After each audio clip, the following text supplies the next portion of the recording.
Welcome to Learning Literature with Sergio.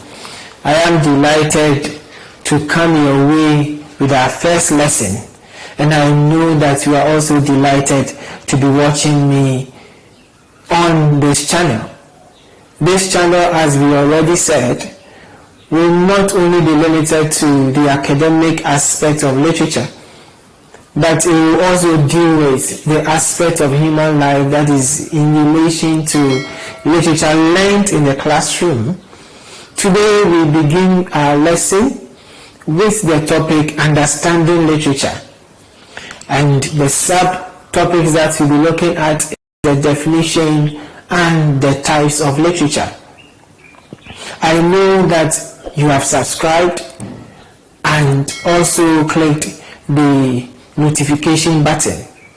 Don't also forget to comment on this video to help us improve on our presentation, and share with us your knowledge on literature, because I am not a repository of every knowledge on the subject literature, and I believe that whoever is watching me is also endowed with some knowledge on literature. So I'll be grateful that you share with us your ideas on every topic or lesson that we treat. This lesson is divided into two parts, and as I said, this part will basically concentrate on the definition and the types of literature. What is literature? Or how would you define literature? Literature is any work of art that is written or spoken. But how would you know that this work is literature? Scholars have tried and attempted to define the term literature, and to make it brief and specific, I would want us to look at what makes a work literature and what makes a work non-literary.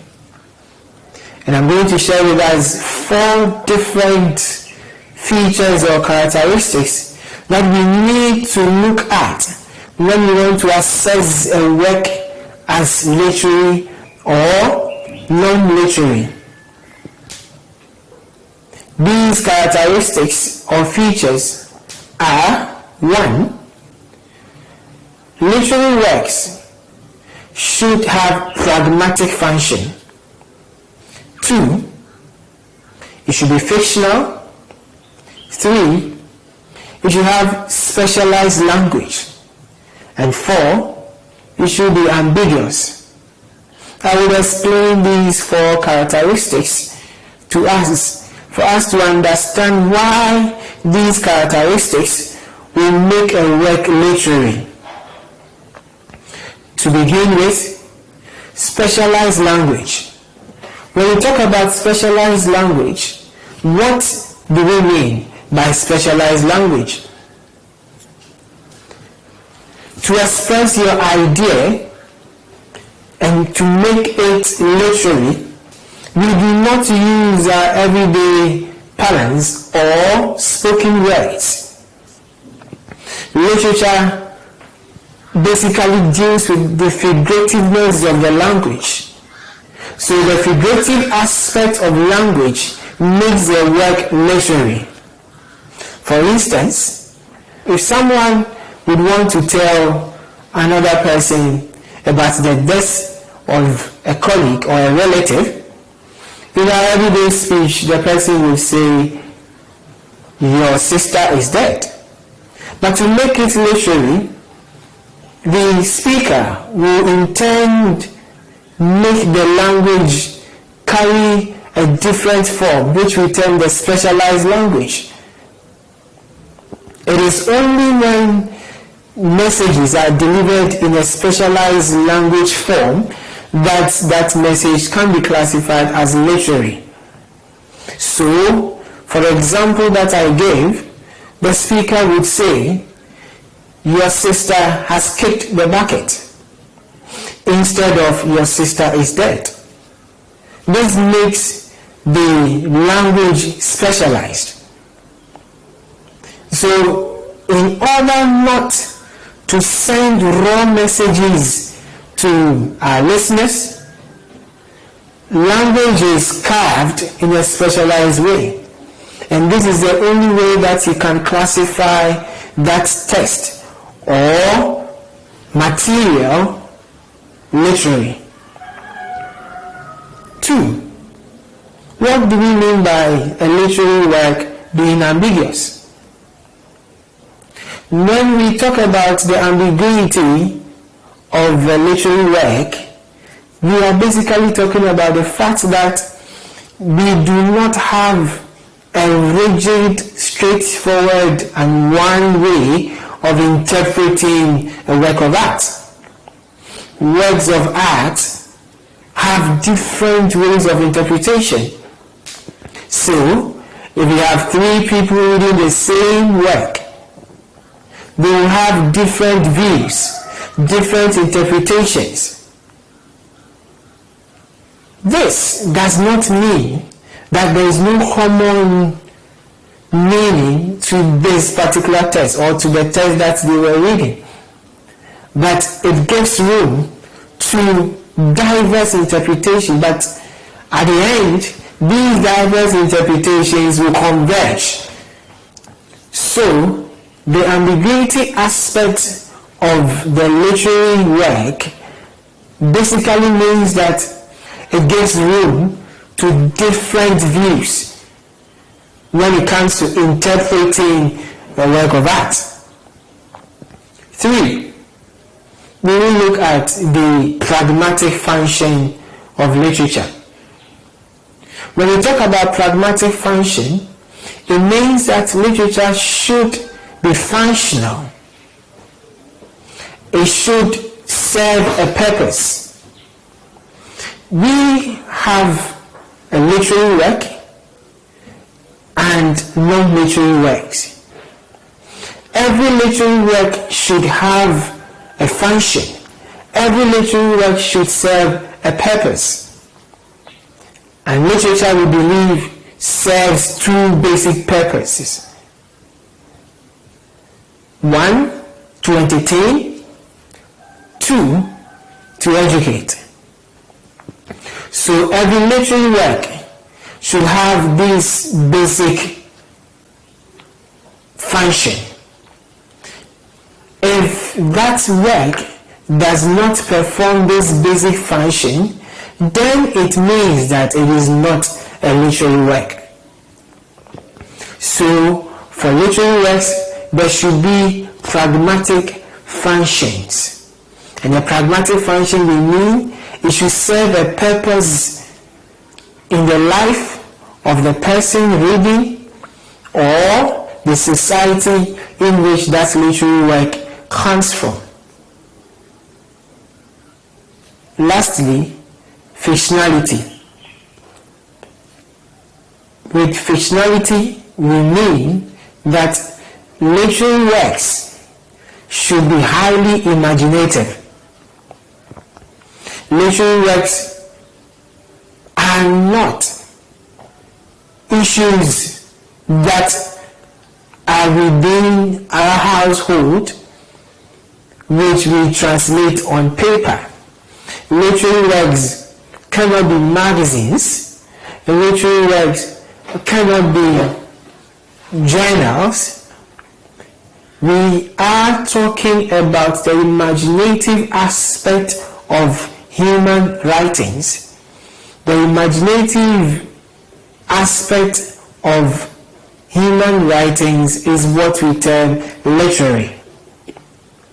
Well, some would say that we have fiction and non-fiction, where fiction is imaginative works and non-fiction is true story.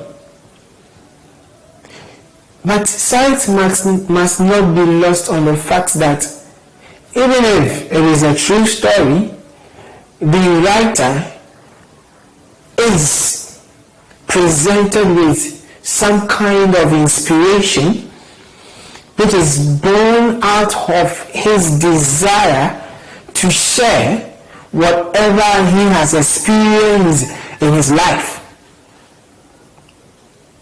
So, the work that is presented to us in that so-called true story will not only carry aspects of whatever happened, but will also carry some form of imaginative creations. That is why people even create characters and not real characters that he experienced those situations or circumstances with. So, a literary work should contain or should bear the feature of fictionality. In summary, we have said that to classify a work of art as literary, it should have a specialized language, it should have a pragmatic function, it should possess fictionality, and it should have ambiguity. These are the characteristics that can help us differentiate between literary work and non-literary work.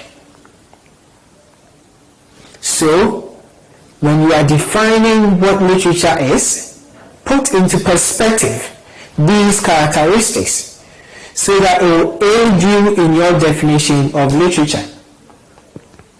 As I have said earlier, literature embodies written and spoken work of art, and these spoken and written works should have these specific features before it can be classified as literary.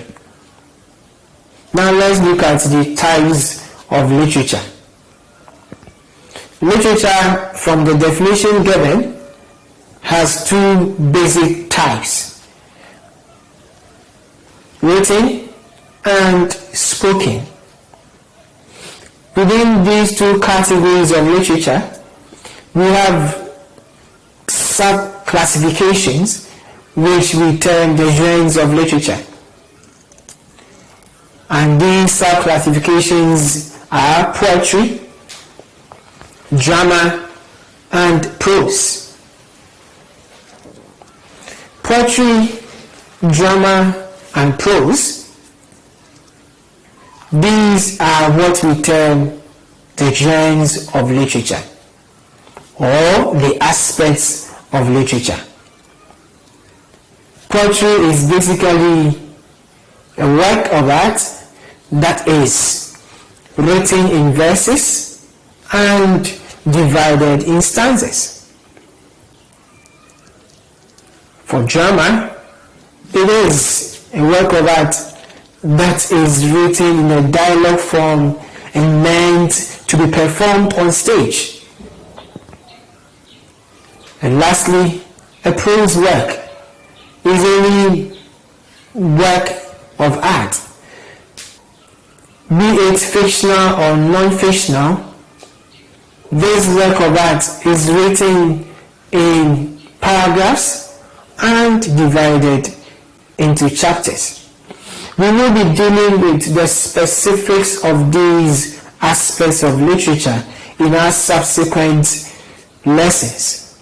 So this gives us an introductory lesson on literature. And as I said, this lesson is specifically on the definition and the types of literature. So we have learned that literature embodies written and spoken work of art.